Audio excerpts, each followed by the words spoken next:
Heavy breathing. If you're ever alone and in bed at night, and the only thing that you can hear is yourself breathing heavily, try this. Suddenly and randomly stop breathing. You'll trip it up. Now you know it's there. And now it knows too. Sleep well. Baby dolls.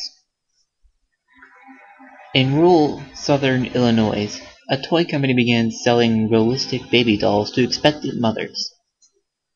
But apparently after the mother had her child, the toy baby would start crying. Eventually the rocking motion advertised to calm it down wouldn't work, and you couldn't get it to stop without shaking it.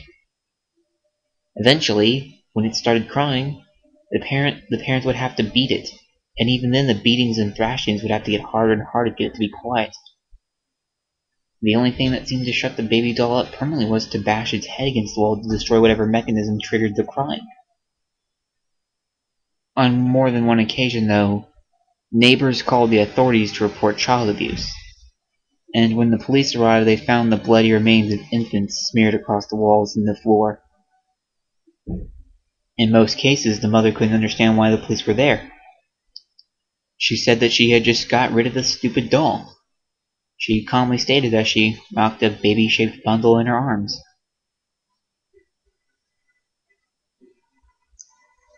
The Quantum Man. Jonathan Felix sat back in the chair after affixing the final electrodes to his skull. He is currently reclined in one of the most expensive private scientific investments in the world, and today was the fruition of his and many others' efforts. The aim of the project was to open a human being's mind and allow them to perceive one of the spatial dimensions above the mediocre 3. The actual result was still a point of contestation, but it was suspected that the individual would be able to study all possible universes that could be created from his actions, and then chose the one that he wished to follow. A man whose every action would be perfect, as he had already witnessed the results. Felix had jumped at the opportunity because he was young and headstrong. In his early 20s and brilliant in the field of quantum mechanics, he was relishing the opportunity to apply the usually theoretical aspects of his craft to a physical medium. He gave the final thumbs up to the text behind the safety glass, and they activated the first stages of the mechanism. A microphone in the room relayed his words as the process started. If I have seen farther than others, it is because I have stood on the shoulders of giants. Imitation was the greatest form of flattery, he thought with a grin. The chair reclined back until it became a flat table, and the large rotating dome lowered down to encompass his entire body within the dome. There was a complex crystalline structure lining the inside. He focused on the faucets of the crystals and noticed they had started to morph, shifting in ways his mind just could not understand. He started to feel lightheaded and dizzy. His sight was suddenly filled with explosions of light, and his body started to spasm. Reading his health signs in the control room, the engineers instantly halted the operation. A medic ran in and checked the vitals of Felix, and was pleased to find a weak, yet consistent heartbeat. Felix opened his eyes a couple minutes later. He looked up at the doctor and suddenly jerked up as he realized where he was. What happened? I don't feel any different. The doctor smiled and patted him on the shoulder. Any landing you can walk away from, right? The doctor turned to walk away, caught his ankle on a trailing cable, tripped forward, and cracked his forehead against the corner of the table. His head twisted to a sickening angle. Reset. The doctor turned to walk away, caught his ankle on a trailing cable, tripped forwards, and then was grabbed from behind as Felix threw himself from the chair, stopping him inches from the table corner. Felix collapsed and threw up, his hands shaking. He realized that he had just perceived 2 universes, and had actively chosen the one he wanted. He smiled at the doctor. I did it! I can see them. I can see them all. Felix's smile faded. He now saw two new universes, both the same as far as he was aware. Suddenly, a third, a fourth, a fifth blossomed in his mind. He could suddenly see all the possibilities that he was capable of. Some he didn't wish to see. His mind began to fracture. Felix grabbed the medic and in an act of unnatural rage, plunged his thumbs into the poor attendant's eyes. Reset. Felix looked despairingly into the eyes of the medic and started to scream, refusing to stop even when bubbles of blood formed around the corners of his mouth. Reset. Felix grabbed the table leg and forcefully headbutted the corner, only achieving his goal of shattering his skull on the fourth strike. Reset. Felix sat on the floor experiencing all the potential evil that he was physically capable of. His body shook as he was racked with sobs of horror. He grabbed the collar of the medic and drew them face to face. "Too far! Too far!" he screamed. His eyes blurred for a second, then started to turn yellow and shriveled. At the same moment, his hair changed to the purest white. Felix, in his final moments, became aware of the magnitude of universes bearing down on him, and he would have to live through every single one. His grip slipped, and his mind was lost to the abyss. Reset.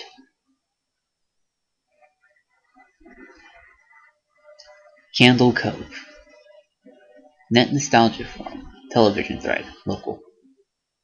SkyShell033 posts subject Candle Cove Local Kids Show. Does anyone remember this kids show? It was called Candle Cove, and I must have been 6 or 7. I never found a reference to it anywhere, so I think it was on a local station around 1971 or 1972. I lived in Ironton at the time. I don't remember which station, but I do remember it was on a weird time, like 4 p.m. Mike Painter, 65, post reply. It seems really familiar to me. I grew up outside of Ashland and was 9 years old in 72. Candle Cove. Was it about pirates? I remember a pirate marionette at the mouth of a cave talking to a little girl. SkyShell033 post reply. Yes! Okay, I'm not crazy. I remember Pirate Percy. I was always kind of scared of him. He looked like he was built from parts of other dolls, real low budget. His head was an old porcelain baby doll. Looked like an antique that didn't belong on the body. I don't remember what station this was. I don't think it was WTSF though. Jaren, 2005, post reply. Sorry to resurrect this old thread, but I know exactly what show you mean, Skyshell. I think Candle Cove ran for only a couple months in 71, not 72. I was 12 and I watched it a few times with my brother. It was Channel 58, whatever station that was. My mom would let me switch to it after the news, let me see what I remember. It took place in Candle Cove, and it was about a little girl who imagined herself to be friends with pirates. The pirate ship was called the Laughingstock, and Pirate Percy wasn't a very good pirate because he got too scared easily. And there was Calliope music constantly playing. Don't remember the girl's name. Janice or Jade or something? I think it was Janice. SkyShell033 with post reply. Thank you, Jaren. Memories flooded back when you mentioned the Laughingstock in Channel 58. I remember the bow of the ship was a wooden smiley face. With the lower jaw submerged, it looked like it was swallowing the sea, and it had that awful Ed Wine voice and laugh. I especially remember how jarring it was when they switched from the wooden plastic model to the foam puppet version of the head that talked. Mike Painter, 65, post reply. Haha, I remember now too. Winking face. Do you remember this part, Skyshell? You have to go inside. SkyShell033, post reply. Ugh, Mike. I got a chill reading that. Yes, I remember. That's what the ship always told Percy when there was a spooky place we had to go in. Like a cave or a dark room where the treasure was. And the camera would push in on Laughingstock's face with each pause. You have to go inside. With his two eyes askew and that flopping foam jaw on the fishing line that opened and closed it. Ugh. It just looked so cheap and awful. You guys remember the villain? He had a face that was just a handlebar mustache, about above really tall, narrow teeth. Kevin_Hart post reply. I honestly thought the villain was Pirate Percy. I was about 5 when this show was on. Nightmare Fuel. Jaren 2005 post reply. That was the villain, the puppet with the mustache. That was the villain's sidekick. Horace Horrible? He had a monocle too, but it was on top of the mustache. I used to think that meant he had only one eye, but yeah, the villain was another marionette. The Skin Taker. I can't believe they let us watch back then. Kevin Hart post reply. Jesus H. Christ, the Skin Taker. What kind of a kids show were we watching? I seriously could not look at the screen when the Skin Taker showed up. He just descended out of nowhere on his strings, just a dirty skeleton wearing that brown top hat and cape, and his glass eyes were too big for his skull? Christ almighty. SkyShell033 post reply. Wasn't his top hat and cloak all sewn up crazily? Was that supposed to be children's skin? Mike Painter65 post reply. Yeah, I think so. Remember his mouth didn't open and close? His jaw just slid back and forth? I remember the little girl said, "Why does your mouth move like that?" And the Skin Taker didn't look at the girl but at the camera and said, "To grind your skin." SkyShell033 post reply. I'm so relieved that other people remember this terrible show. I used to have this awful memory. A bad dream I had where the opening jingle ended, the show faded into black, and all the characters were there, but the camera was just cutting to each of their faces. And they were just screaming. And the puppets and marionettes were flailing spastically, and just all screaming. Screaming. The girl was just moaning and crying like she had been through hours of this. I woke up many times from that nightmare. I used to wake the bed when I had it. Kevin Hart post reply. I don't think that was a dream. I remember that. I remember that was an episode. SkyShell033 post reply. No, not possible. There was no plot or anything. I mean, literally just standing in place, crying and screaming for the whole show.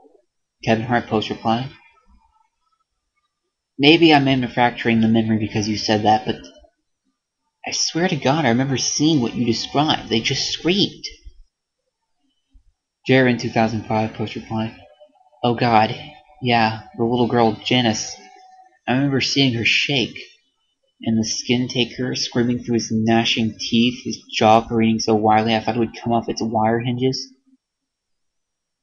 I turned it off, and it was the last time I watched. I ran to tell my brother we didn't have the courage to turn it back on. Mike Painter65 post reply. I visited my mom today at the nursing home. I asked her about when I was little in the early 70s, when I was 8 or 9, and if she remembered a kids show, Count the Cove. She said she was surprised I could remember that, and I asked why. And she said, because I used to think it was so strange that you said, "I'm gonna go watch Candle Cove now, Mom," and then you would just tune the TV to static and just watch dead air for 30 minutes.